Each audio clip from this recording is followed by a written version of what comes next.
start with this. And go, AI Sky. Initially, just because it wasn't set up on the computer, and obviously anytime you start trying to set up VR or anything, there's always some hiccups. You kind of have to support starting with VR channels in Microsoft Flight Simulator 2024. It's clear that they've significantly upgraded the immersive experience from Msfs 2020. One of the standout updates is the improved graphical fidelity in VR. The incorporation of ray tracing, which enhances the realism of lighting, reflections, and shadows, especially in the cockpit, is a major leap.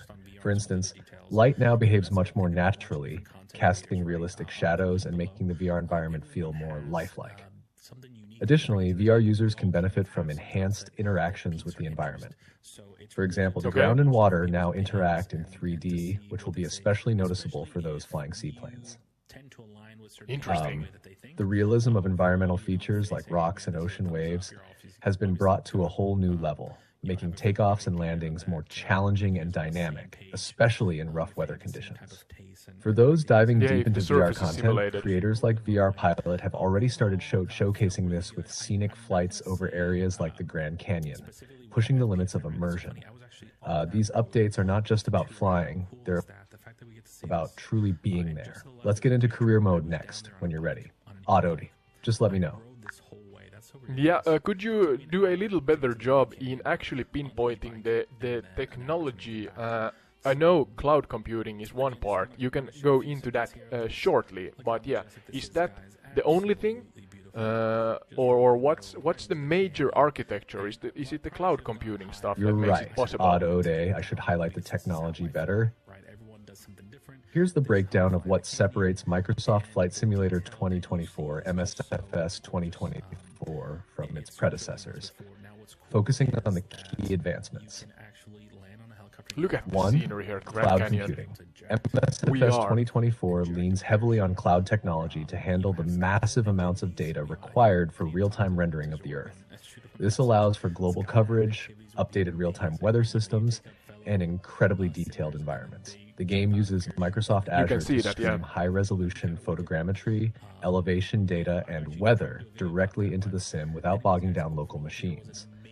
This is a huge leap from older titles where local storage limitations were a bottleneck. 2. 3D environment and terrain interaction. The terrain now features 3D ground elements, meaning every rock, pebble, and blade of grass is modeled in 3D. This change dramatically affects how your aircraft interacts with surfaces, like grass or gravel runways. Seaplanes will also feel the new 3D water physics, making ocean landings more realistic. Yeah, you mentioned that, yeah? 3. VR enhancements. Besides ray tracing, which improves the accuracy of light and shadows in VR, Msfs 2024 brings real-time interaction improvements. For example, cargo inside your plane reacts to turbulence and movement, which adds another layer of immersion. These detailed physics and avionics systems make the VR experience feel more authentic compared to the 2020 version. Detailed indeed, yeah. 4. Dynamic weather and atmosphere. The dynamic weather system now simulates real-time changes in atmospheric conditions with more precision. This includes better cloud formations like cirrus clouds, which enhance the VR experience, especially during sunrise or sunset. 5. Avionics systems. Msfs 2024 introduces updates to nearly all avionics systems. Add-ons like the Garmin G1000 NXI and advanced avionics for aircraft like the Boeing 747 provide more detailed navigation and flight management capabilities. The inclusion of electronic flight bags, EFBs, across all aircraft allows VR users to manage flight plans and other settings directly within the VR environment. These core technologies, cloud computing, enhanced 3D terrain, improved VR systems, and more advanced avionics set Msfs 2024 apart from previous titles. It's a massive leap in realism and technology, not just visually, but in how you interact with the simulator. Next up, do you want to dive into the career mode or go deeper into cloud computing?